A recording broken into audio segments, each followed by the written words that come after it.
Meaning of Irish whiskey. Irish whiskey. Irish whiskey. Irish whiskey.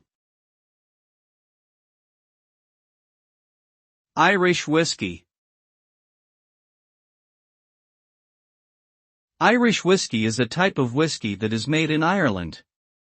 It is a distilled spirit made from malted and unmalted barley, typically triple distilled for smoothness, and aged for at least 3 years in oak casks. Irish whiskey is known for its distinctive taste and aroma, which is often described as being smooth, light-bodied, and slightly sweet with notes of vanilla, honey, and fruit.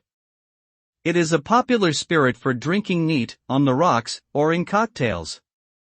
The term Irish whiskey is protected by law and can only apply to whiskey that is made in Ireland according to certain standards and regulations.